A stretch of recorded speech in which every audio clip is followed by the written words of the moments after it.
महाभारत युद्ध आरंभ होने के ठीक पहले भगवान श्री कृष्ण ने अर्जुन को जो उपदेश दिया वह श्रीमद् भगवद गीता के नाम से प्रसिद्ध है। यह महाभारत के भीष्म पर्व का अंग है।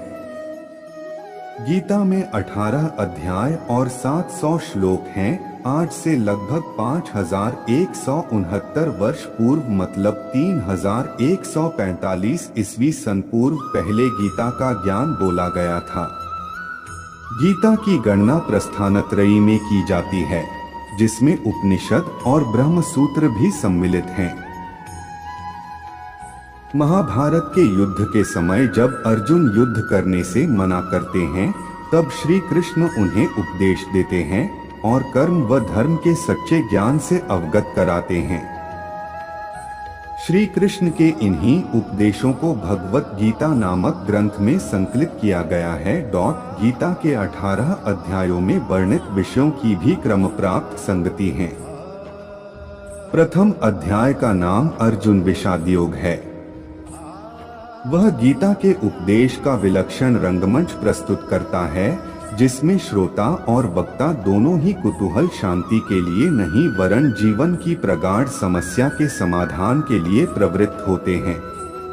शौर्य और धैर्य, साहस और बल, इन चारों गुणों की प्रभुत मात्रा से अर्जुन का व्यक्तित्व बना था और इन चारों के ऊपर दो गुण और थे, एक क्षमा, दूसरी प्रज्ञा। बल प्रधान क्षात्र धर्म से प्राप्त होने वाली स्थिति में पहुंचकर सहसा अर्जुन के चित्त पर एक दूसरे ही प्रकार के मनोभाव का आक्रमण हुआ।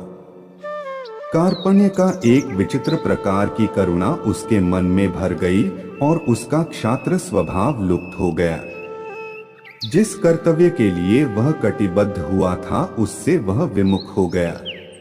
ऊपर से देखने पर तो इस स्थिति के पक्ष में उसके तर्क धर्मयुक्त जान पड़ते हैं, किंतु उसने स्वयं ही उसे कार्पण्य दोष कहा है और यही माना है कि मन की इस कायरता के कारण उसका जन्मसिद्ध स्वभाव उपहत या नष्ट हो गया था। वह निर्णय नहीं कर पा रहा था कि युद्ध करे अथवा वैराग्य ले ले, क्या करें क्या न करें, कुछ समझ में नहीं आता था।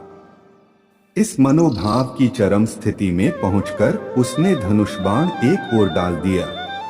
कृष्ण ने अर्जुन की वह स्थिति देखकर जान लिया कि अर्जुन का शरीर ठीक है, किंतु युद्ध आरंभ होने से पहले ही उस अद्भुत क्षत्रिय का मनोबल टूट चुका है। बिना मन के यह शरीर खड़ा नहीं रह सकता। अतएव कृष्ण के सामने एक गुरु कर्तव्य आ गया।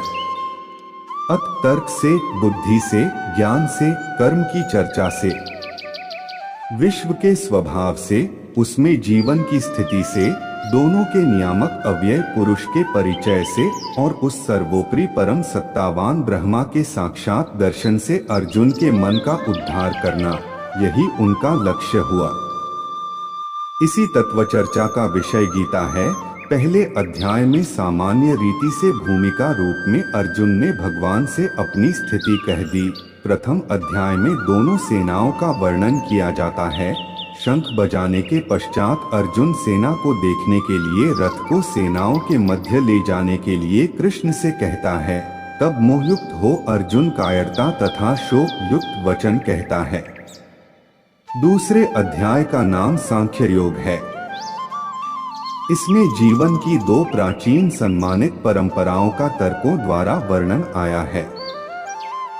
अर्जुन को उस कृपण स्थिति में रोते देखकर कृष्ण ने उनका ध्यान दिलाया है कि इस प्रकार का क्लैब्य और हृदय की क्षुद्र दुर्बलता अर्जुन जैसे वीर के लिए उचित नहीं। कृष्ण ने अर्जुन की अब तक दी हुई सब युक्तियों को प्रज्ञावाद का झूठा रूप कहा। उनकी युक्ति यह है कि प्रज्ञा दर्शन काल, कर्म और स्वभाव से होने वाले संसार की सब घटनाओं और स्थितियों को अनिवार्य रूप से स्वीकार करता है। जीना और मरना, जन्म लेना और बढ़ना, विषयों का आना और जाना, सुख और दुख का अनुभव, ये तो संसार में होते ही हैं। इसी को प्राचीन आचार्य पर्यायवाद का नाम भी देते थे। काल की चक्रगति इन सब स्थितियों को लाती है और ले जाती है। जीवन के इस स्वभाव को जान लेने पर फिर शोक नहीं होता। यही भगवान का व्यंग्य है कि प्रज्ञा के दृष्टिकोण को मानते हुए भी अर्जुन इस प्रकार के मोह में क्यों पड़ गया है। ऊपर के दृष्टिकोण का एक आवश्यक अंग जीवन की नित्यता और शरीर की अनित्यता था। नित्य जीव के लिए शोक करना उतना ही व्यर्थ है जितना अनित्य शरीर को बचाने की चिंता। ये दोनों अपरिहार्य हैं। जन्म और मृत्यु बारी बारी से होते ही हैं। ऐसा समझकर शोक करना उचित नहीं है। फिर एक दूसरा दृष्टिकोण स्वधर्म का है। जन्म से ही प्रकृति ने सबके लिए एक धर्म नियत कर दिया है। उसमें जीवन का मार्ग, इच्छाओं की परिधि, कर्म की शक्ति सभी कुछ आ जाता है। इससे निकलकर नहीं भागा जा सकता। कोई भागे भी तो प्रकृति उसे फिर खींच लाती है।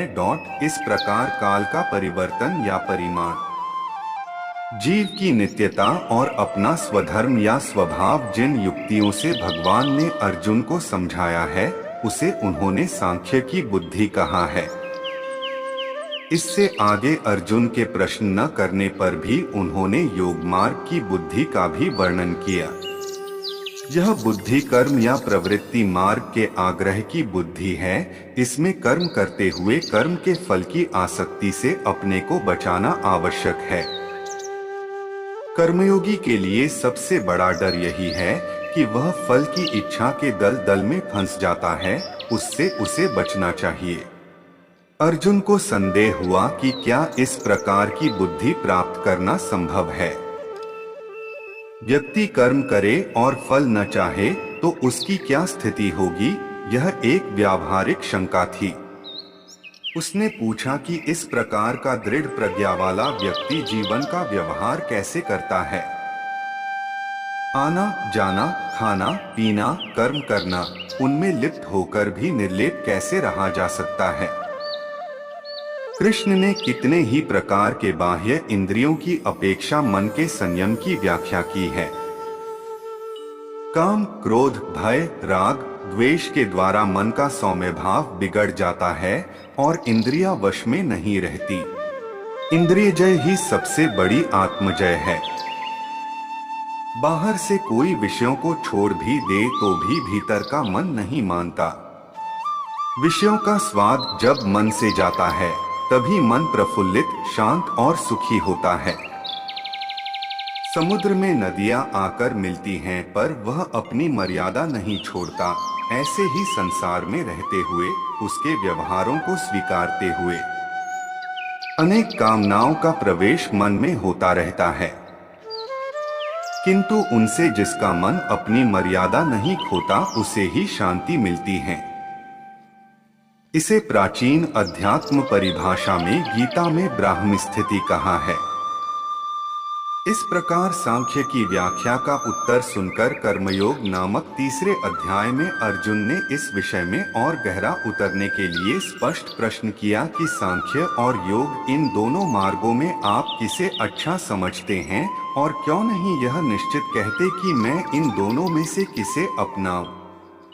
इस पर कृष्ण ने भी उतनी ही स्पष्टता से उत्तर दिया कि लोक में दो निष्ठाएं या जीवन दृष्टियां हैं। सांख्यवादियों के लिए ज्ञान योग है और कर्म मार्गियों के लिए कर्मयोग है। यहाँ कोई व्यक्ति कर्म छोड़ ही नहीं सकता। प्रकृति तीनों गुणों के प्रभाव से व्यक्ति को कर्म करने के लिए बाध्य करती है। कर्म से बचने वालों के प्रति एक बड़ी शंका है, वह यह कि वे ऊपर से तो कर्म छोड़ बैठते हैं पर मन ही मन उसमें डूबे रहते हैं। यह स्थिति असह्य है और इसे कृष्ण ने गीता में मिथ्याचार कहा है।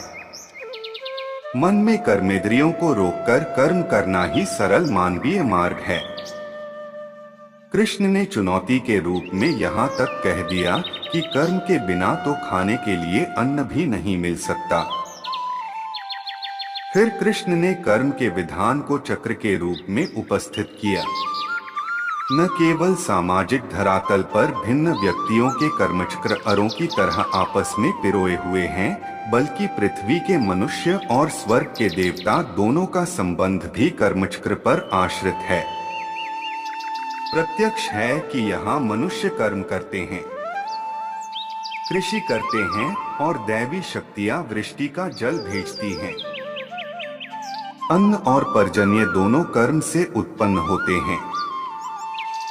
एक में मानवीय कर्म, दूसरे में दैवी कर्म, फिर कर्म के पक्ष में लोक संग्रह की युक्ति दी गई है।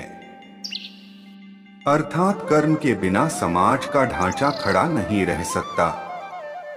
जो लोक के नेता हैं, जनक जैसे ज्ञानी हैं, वे भी कर्म में प्रवृत्ति रखते हैं। कृष्ण ने स्वयं अपना ही दृष्टांत देकर कहा कि मैं नारायण का रूप हूँ, मेरे लिए कुछ कर्म शेष नहीं है। फिर भी तंद्रारहित होकर कर्म करता हूँ और अन्य लोग मेरे मार्ग पर चलते हैं। अंतर इतना ही है कि जो मूर्ख हैं वे लिप्त होकर कर्म करते हैं, पर ज्ञानी असंग भाव से कर्म करता है।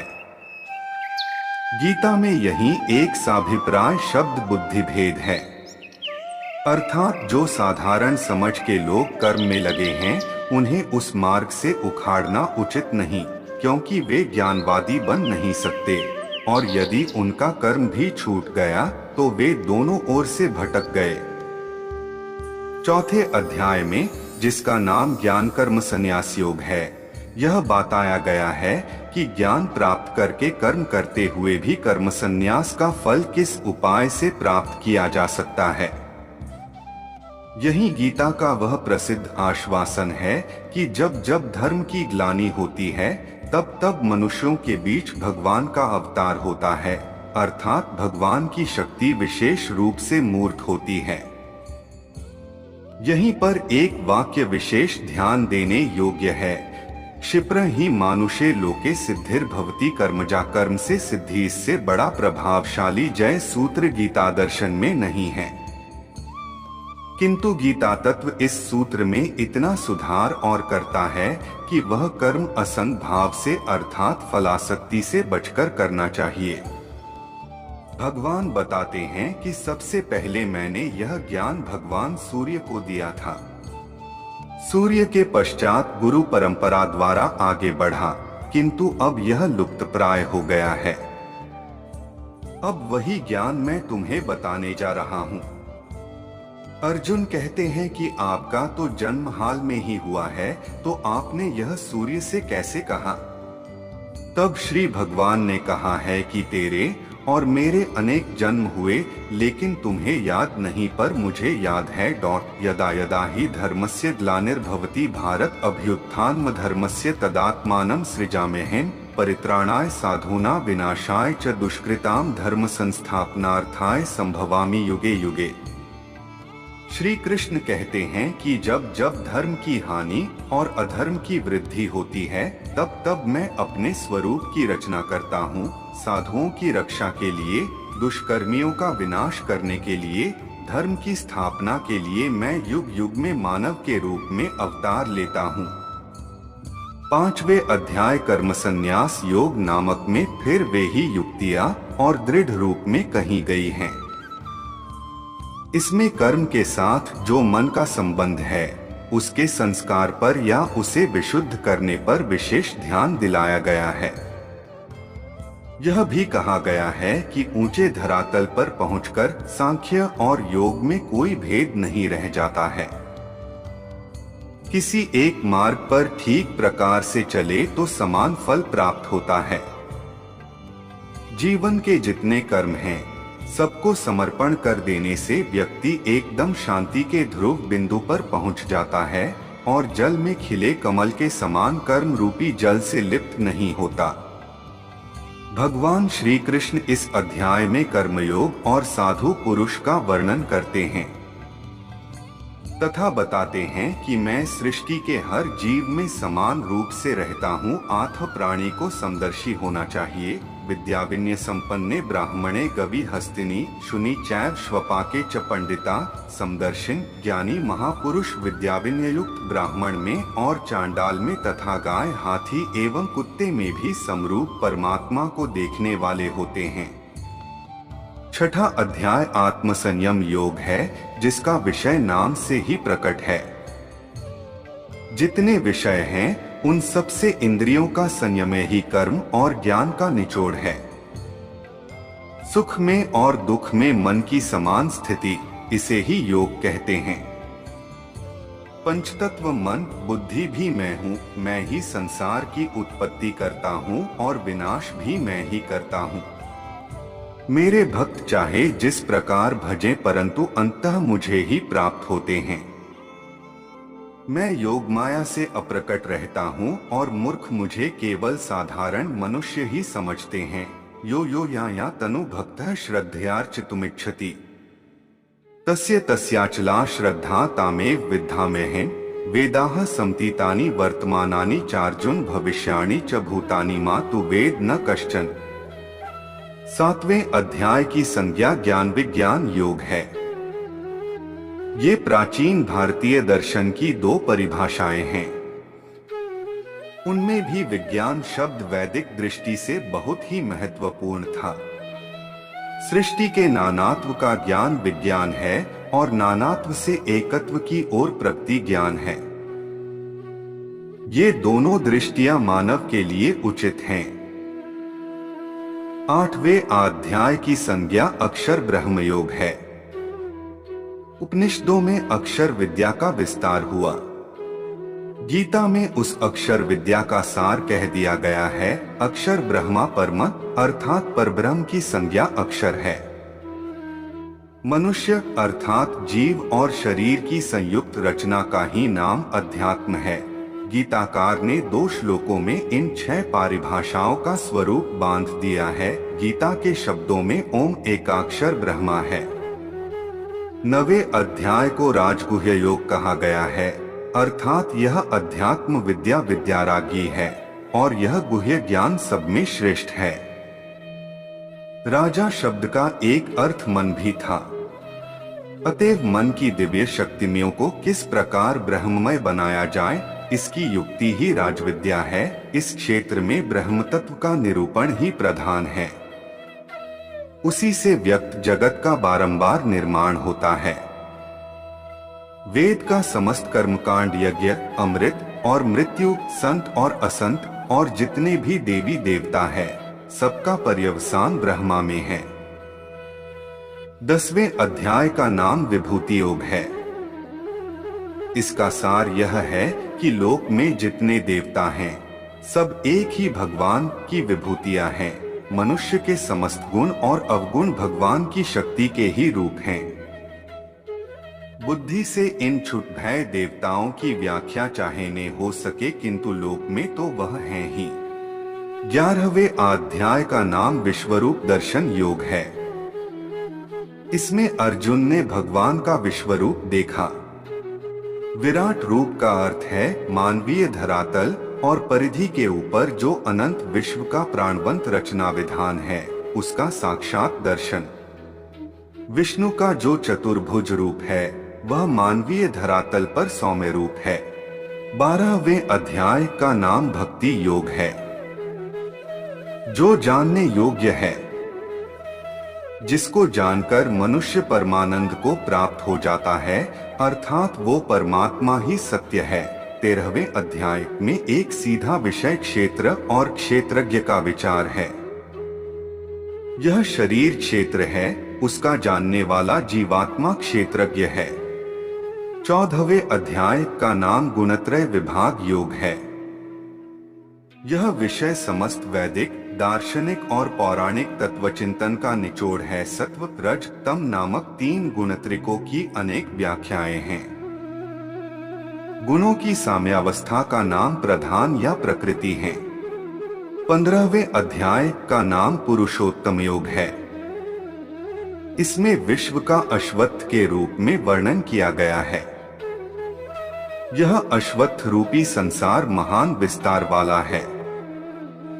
देश और काल में इसका कोई अंत नहीं है, किंतु इसका जो मूल या केंद्र है, जिसे ऊर्ध्व कहते हैं, वह ब्रह्मा ही है। एक और वह परम तेज जो विश्वरूपी अश्वत्थ को जन्म देता है, सूर्य और चंद्र के रूप में प्रकट है। 16वें अध्याय में देवासुर संपत्ति का विभाग बताया गया है।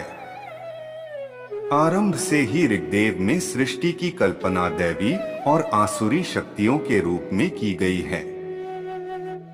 यह सृष्टि के द्विविरुद्ध रूप की कल्पना है, एक अच्छा और दूसरा बुरा, एक प्रकाश में दूसरा अंधकार में, एक अमृत दूसरा मर्त्य, एक सत्य दूसरा अनृत।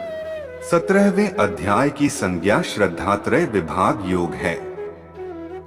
इसका संबंध सत, रज और तम इन 3 गुणों से ही है, अर्थात जिसमें जिस गुण का प्रादुर्भाव होता है उसकी श्रद्धा या जीवन की निष्ठा वैसी ही बन जाती है।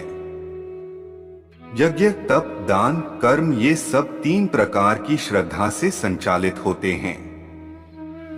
यहाँ तक कि आहार भी 3 प्रकार का है। उनके भेद और लक्षण गीता ने यहाँ बताए हैं। 18वें अध्याय की संज्ञा मोक्ष संन्यास योग है। इसमें गीता के समस्त उपदेशों का सार एवं उपसंहार है। यहाँ पुण्य बलपूर्वक मानव जीवन के लिए 3 गुणों का महत्व कहा गया है। पृथ्वी के मानवों में और स्वर्ग के देवताओं में कोई भी ऐसा नहीं जो प्रकृति के चलाए हुए इन 3 गुणों से बचा हो। इस प्रकार भगवान ने जीवन के लिए व्यावहारिक मार्ग का उपदेश देकर अंत में यह कहा है कि मनुष्य को चाहिए कि संसार के सब व्यवहारों का सच्चाई से पालन करते हुए जो अखंड चैतन्य तत्व है, जिसे ईश्वर कहते हैं, जो प्रत्येक प्राणी के हृदय या केंद्र में विराजमान है, उसमें विश्वास रखे, उसका अनुभव करे। वही जीव की सत्ता है, वही चेतना है और वही सर्वोपरि आनंद का स्रोत है।